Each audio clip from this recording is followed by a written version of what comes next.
잠깐만요. 방송실에 스크린을 올려버리면 안 되죠.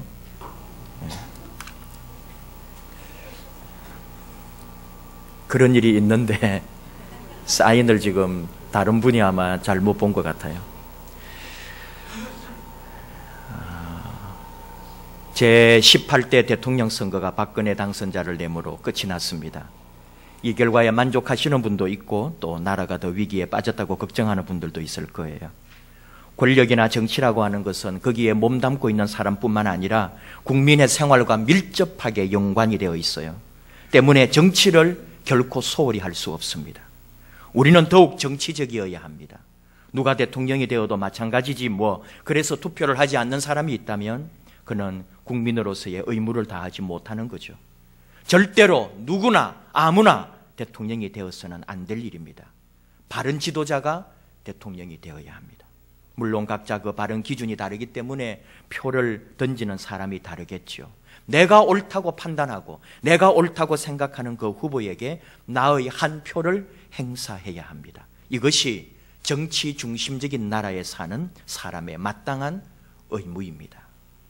새로운 대통령을 뽑아놓고요, 또 지난 대통령들하고 한번 생각을 해보고 또 우리 교회와 연결해서 나름대로 생각을 했습니다. 지도자에게 요구되는 리더십이 있어요. 세상의 권력자이든가 신앙의 영적 지도자이든지 누구든지 이 지도자들에게 요구되는 리더십 중에 하나는 섬김의 리더십입니다. 종의 리더십, 낮아짐의 리더십, 예수님의 리더십입니다.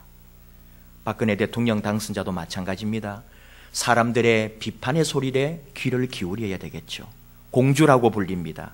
자신이 누군가를 도와주었고 섬겨주었고 종이 된 것이 아니라 지금까지 어쩌면 많은 사람들의 도움을 받았고 참모들이 그의 기분을 살폈고 도리어 그 사람을 높여주었고 그 사람을 섬기면서 살아왔어요. 이제 그분이 이겨내야 할 것은 자신이 더 내려가야 되고 섬기는 자가 되어야 합니다. 이것이 바른 지도자의 모습이 되겠죠. 예수님이 친히 하신 말씀 마태복음 20장 28절 인자가 온 것은 섬김을 받으려 함이 아니라 도리어 섬기려 하고 자기 목숨을 많은 사람의 대속물로 주려 함이니라. 이 세상에 태어난 이유가 예수님이 이 세상에 오신 목적이 다른 사람을 대신해서 죽는 것이라고 말씀합니다. 예수님 말씀은 다시 말하면 나는 다른 사람을 위하여 내 생명을 바치려 왔다. 이것이 그분의 말씀이었어요. 진 윌클스라는 분은 마음을 움직이는 리더십이라는 책에서 예수님의 리더십을 말합니다. 예수님의 리더십은 섬김의 리더십이었다는 거죠. 예수님이 이 세상에 오신 목적을 밝히신 말씀이 또 있습니다. 누가복음 4장 18절 19절 주의 성령이 내게 임하셨으니 이는 가난한 자에게 복음을 전하게 하시려고 내게 기름을 부으시고 나를 보내사 포로된 자에게 자유를 눈먼 자에게 다시 보게 함을 전파하며 눌린 자를 자유롭게 하고 주의 은혜의 해를 전파하게 하려 하심이라. 예수님이 이 땅에 이 세상에 오신 목적이 섬기기 위해서랍니다. 가난한 사람, 병든 사람, 죄지은 사람, 힘든 사람, 세상에서 버림받은 사람, 사람으로 취급받지 못하는 사람들을 위해 예수님이 오셨는데 예수님은 이 사람들을 섬기러 오셨다는 거죠. 이런 섬김은 지도자라기보다는 아랫사람의 모습이고 종의 모습입니다. 하나님은 사도 바울을 통해 빌립보서 2장에서 증언하게 합니다. 우리가 너무 많이 들어 익히 알고 있는 말씀, 너희 안에 이 마음을 품어라. 곧 그리스도 예수의 마음이니 그는 근본 하나님의 본체시나 하나님과 동등됨을 취할 것으로 여기지 아니하시고 오히려 자기를 비워 종의 형체를 가지사 사람들과 같이 되셨고 사람의 모양으로 나타나사 자기를 낮추시고 죽기까지 복종하셨으니 곧 십자가에 죽으심이라. 예수님은 철저하게 종이 되셨습니다. 하나님과 본체였지만 오히려 종의 형체를 가졌다고요? 이미 예수님이 세상에 오시기 전 약 700년 전에 이사야 선지자를 통해 예수님을 미리 소개했습니다. 이사야 42장 1절 내가 붙드는 나의 종, 내 마음에 기뻐하는 자, 내가 택한 사람을 보라. 하나님께서 700년 후에 올 메시아를 소개하면서 나의 종, 나의 기뻐하는 자라고 말씀하고 있어요. 종을 하나님은 보내셨습니다. 예수님 자신은 스스로 자기의 종의 모델을 누가복음 17장에서 비유로 말씀하십니다. 이 말씀은 제가 여러분에게 숱하게 인용한 말씀이기도 합니다. 너희 중 누구에게 밭을 갈거나 양을 치거나 하는 종이 있어 밭에서 돌아오면 그들어 곧 와 앉아서 먹으라 말할 자가 있느냐? 도리어 그들어 내 먹을 것을 준비하고 띠를 띠고 내가 먹고 마시는 동안에 수종 들고 너는 그 후에 먹고 마시라 하지 않겠느냐? 명한 대로 하였다고 종에게 감사하겠느냐? 이와 같이 너희도 명령받은 것을 다 행한 후에 이르기를 우리는 무익한 종이라 우리가 하여야 할 일을 한 것뿐이라 할지니라. 예수님이 가지고 계신 종의 정체성입니다. 내가 하여야 할 일을 했을 뿐입니다. 그리고 말없이 물러나는 거죠. 저는 예수님 자신이 그런 삶을 살았다고 믿습니다. 그가 십자가에 달리고 놀라운 일을 이룬 후에 그가 하나님에게 이렇게 말하지 않습니다. 하나님 보십시오. 내가 하나님의 말씀을 따라 십자가에서 장렬하게 죽지 않았습니까? 그 죽는 모습도 멋지지 않았습니까?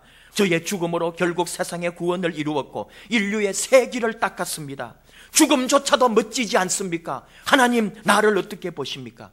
예수님 그렇게 말씀하지 않으셨어요. 우리가 많은 의미를 부여하는 예수님의 십자가 죽음은 예수님에게 있어서는 오직 하나님의 뜻을 따라간 순종이었을 뿐입니다.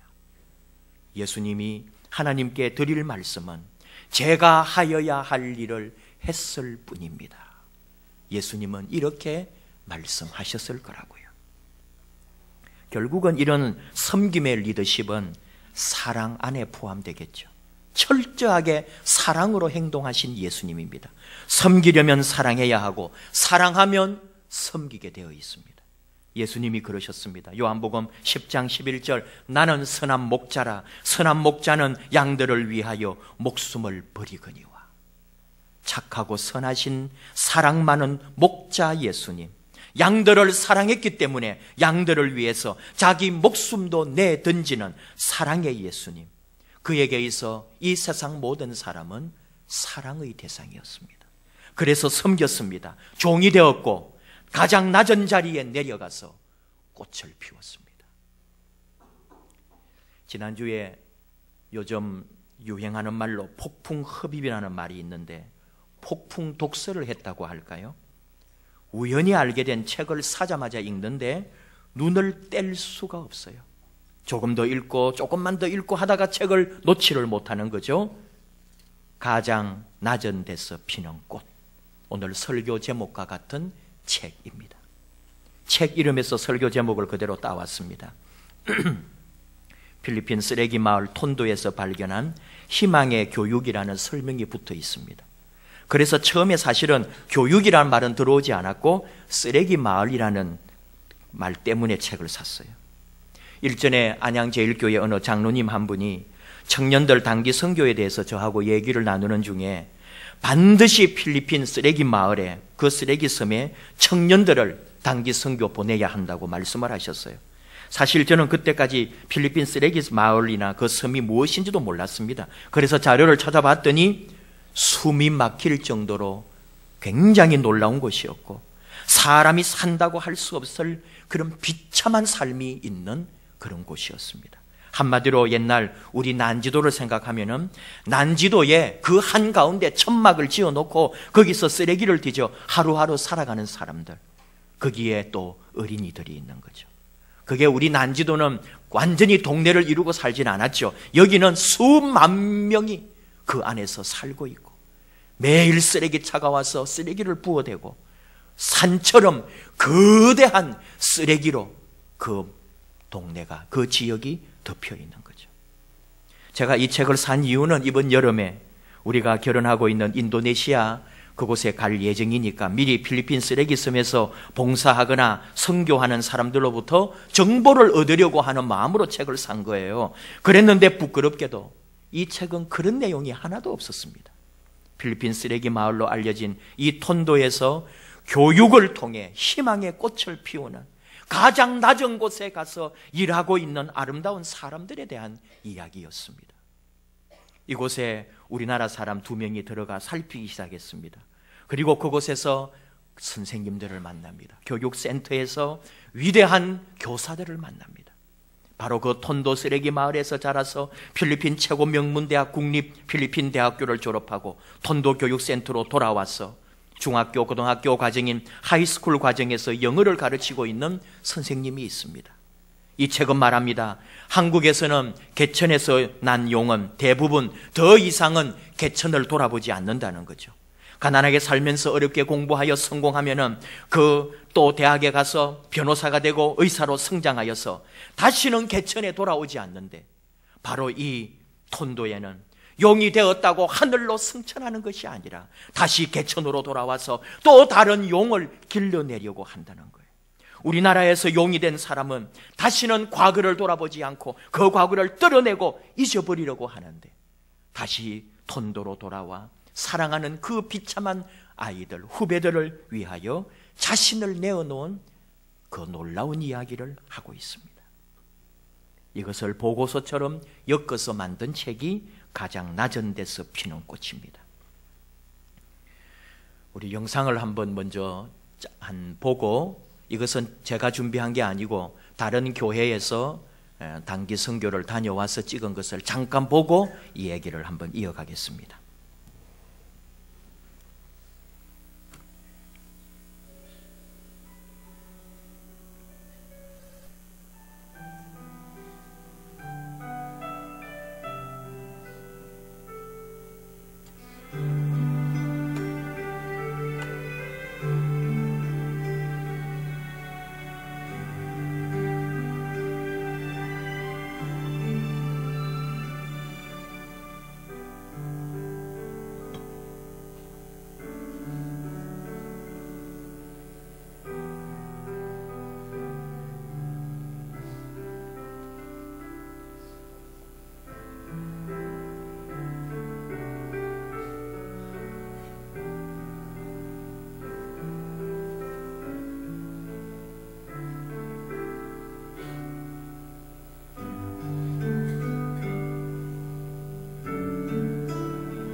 이 기적의 교육이 지금 이루어지고 있는 톤도라고 부르는 곳은 정확하게 말하면 마닐라 국제공항에서 자동차로 20여 분 걸리는 톤도라고. 우리 영상 꺼주세요. 네. 마닐라 국제공항에서 자동차로 20분밖에 걸리지 않는 데입니다. 그러니까 마닐라에서 쓰레기들을 이곳에 투하하는 거죠. 폭이 1m도 되지 않는 좁은 골목, 우리 영상이 좀 희미해서 잘 보이지 않지만은 1m도 되지 않는 쓰레기 더미에다가 옆에 집 지어놓고 그 쓰레기 더미로 사는 거잖아요, 사람들이. 그래서 언제나 집이 무너져도 아무렇지도 않고 판잣집 수만 채가 늘어져 있고 세계 3대 빈민 도시 중에 하나인 거죠. 집이 2평, 3평, 넓은 집이 4평 정도. 거기에 그것이 3만여 채가 집 지어져 있다는 거죠. 그럼 사람이 얼마나 살겠어요? 좁기도 좁지만은 너무나 더럽고 악취 때문에 숨을 쉴 수가 없는 그런 곳에 살고 있고, 대부분 전기가 들어오지 않기 때문에 낮에도 깜깜해서 살 수가 없다는 거예요. 필리핀 인구의 80%가 빈민이라고 그러죠. 빈민과 중산층을 가르는 가장 중요한 요소가 물과 전기인데, 물이 나오고 전기만 통하면은 중산층 이상이라는 거예요. 톤도에는 전기도 공급되지 않기 때문에 발전기를 이용하고 있습니다. 또 이 전기도 일정하지 않아서 집집마다 아예 석유 램프를 걸어두고 있다는 거죠. 우리 집들, 여러분 사는 집에 방 하나 정도의 그게 집입니다. 거기에 다 주방이고 거기에서 밥을 먹고 거기서 잠을 자고. 근데 평균 식구가 8명이에요. 8명이 우리 집 같은 그 집에 그냥 방 한 칸에 살고 있는 거잖아요. 다리를 뻗고 잘 수도 없을 뿐더러 어떤 집은 4명이 먼저 자고 교대로 4명은 밖에 있다가 또 나중에 잠을 교대하는 식으로 잠을 잔다 그래요. 이곳에서 자라서 초등학교 3학년 때부터 바로 톤도 교육센터에서 공부하고 필리핀 마닐라 시립대학에서 생물학을 전공하고 다시 이 센터로 돌아와서 5, 6학년과 하이스쿨 학생들에게 과학을 가르치는 그런 여선생님 아가씨도 있어요. 그 선생님 집도 8식구가 그대로 살고 있는 거예요. 다른 데서 출세할 수도 있고 성공하고 돈 벌 수도 있고 취직할 수도 있지만 우리나라로 치면은 우리나라 선생님들 중에 약 50만 원 정도를 받고 거기에 들어와서 그 교육센터에서 선생님으로 가르치고 있는 거죠. 가장 낮은 곳, 새 피는 꽃. 이 책은 우리나라 2사람이 썼습니다. 이 톤도의 소문을 듣고 들어가서 직접 보고 깨닫고 느끼고 확신을 가지고 이 책을 썼어요. 그 책을 쓴 사람 중에 한 명은 리딩으로 리드하라, 이런 책 여러분 들어보셨을 거예요. 이 책을 쓴 이지성이라는 사람이에요. 이 사람이 기아대책과 함께 세계 최빈국 어린이들을 후원하고 마을에 우물 파는 사업을 만들고 학교와 병원 짓는 프로젝트를 하고 있거든요. 이 사람이 톤도에 들어가서 이 실상을 본 거죠. 또 한 사람은 김종원이라고 하는 사람인데 7년 전까지 한국의 대표적인 사교육 중심지에서 연봉 1억을 받는 인기 논술 강사였습니다. 그 당시 이 사람을 필요로 하는 학원과 학생이 천지에 널려 있었답니다. 몇 년만 일하면 평생 먹고 살 수 있는 그런 돈을 벌 수 있을 것 같았답니다. 그런 사람이 직장을 그만둔 이유는 원장님이 김종원 강사님, 우리가 전략적으로 대치동에 분점을 낼 생각인데 거기서 원장을 맡아주시겠습니까? 김종원 강사님이 꼭 필요합니다 라는 이 말 때문이었답니다. 원장님 말에 정말 감사합니다 해야 하는데 그만두겠습니다 라고 대답했답니다. 나뿐만 아니라 나와 같은 수많은 사람들이 결코 우리가 가르치고 있는 것이 학생들에게 진실로 도움이 되지 않는다는 것을 그는 느꼈다는 거죠. 1억이 넘는 돈을 1년에 벌지만 받은 만큼 학생들에게 내가 돌려주고 있는가, 여기에 대해서는 자기가 답을 할 수 없었다는 거예요. 가르쳤던 학생들이 명문대에 합격해서 학원에 찾아와도 한 번도 반갑지가 않았답니다. 말하는 대로 받아들이는 주입식 교육을 반드시 그만두어야 한다고 그는 마음에 새겼던 거죠. 같이 책을 쓴 이수정 씨가 톤도 옆에 있는 파야타스라는 지역에 빵 공장이 달린 그런 학교를 짓고 싶어 하는 거예요. 파야사트라고 하는 곳은 그 쓰레기 산이 있는 그 지역인데 매년 산사태가 나면은 그 쓰레기 더미에 깔려가지고 수백 명이 죽어나가는 동네랍니다.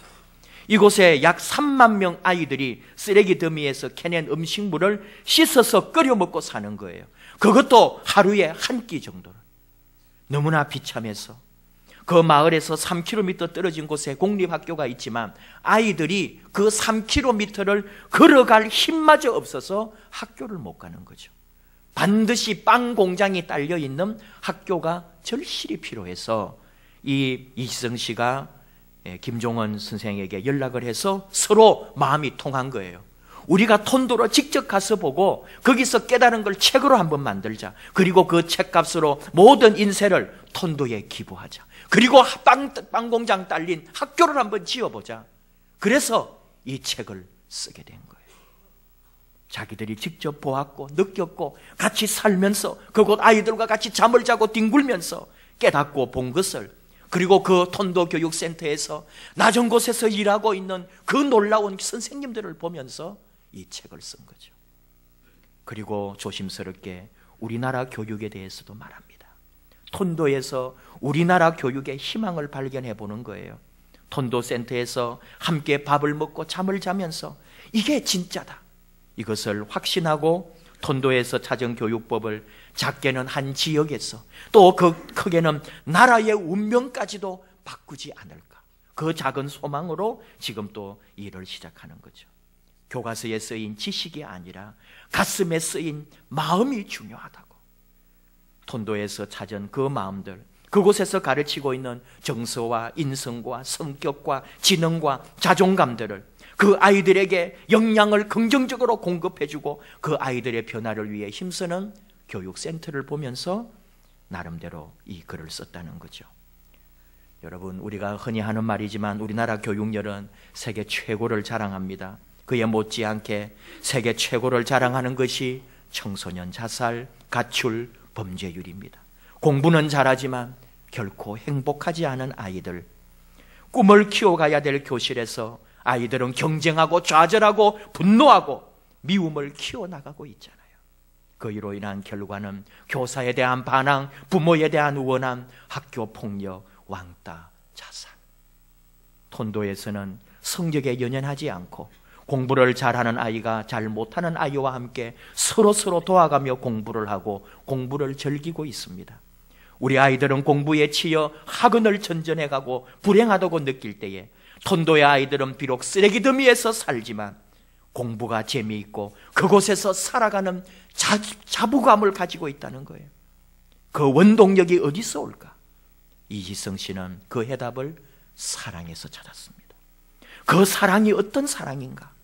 사랑할 수 없는 사람을 사랑하는 교육. 이것이 신념이고 이것이 교육 철학이고 톤도 교육센터가 존재하는 이유라는 거예요. 사랑할 수 없는 사람을 사랑하는 교육. 그곳에 우리나라 김숙향 선교사님이 있습니다.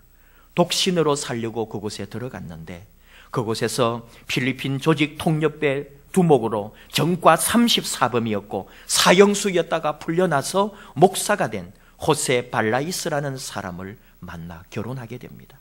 또 그러나 이 목사님은 2008년에 식재료 공급하려고 새벽에 차를 몰고 가다 사고로 세상을 떠나고 말았습니다. 김숙향 선교사님은 그곳에서 남편의 뜻을 이어서 오직 겸손한 자리에 가장 낮은 데서 내려가서 꽃을 피우는 심정으로 그곳에서 선교하고 있습니다. 이 책은 말합니다. 자신의 옷과 친구의 옷에 동시에 얼룩이 묻었을 때 먼저 친구의 옷부터 닦도록 만드는 게 바른 가치관입니다.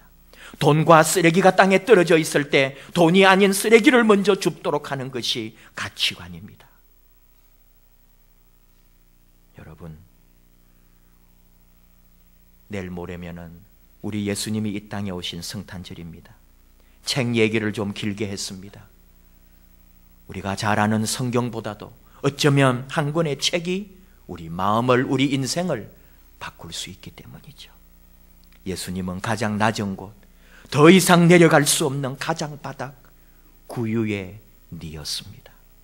그곳에서 꽃을 피웠고 그곳에서 빛이 되셨어요. 일생을 낮은 곳에서 섬기며 일했습니다. 아무도 가지 않는 그 자리에 갔고 아무나 갈 수 없는 그 자리에 갔고 아무도 사랑하지 않는 죄인들을, 아무도 가까이 하지 않는 환자들을 그는 손을 내밀어 잡아주었습니다. 교회의 본질이 어디 있습니까? 신앙의 핵심이 어디 있습니까? 매일 낮아져야 합니다.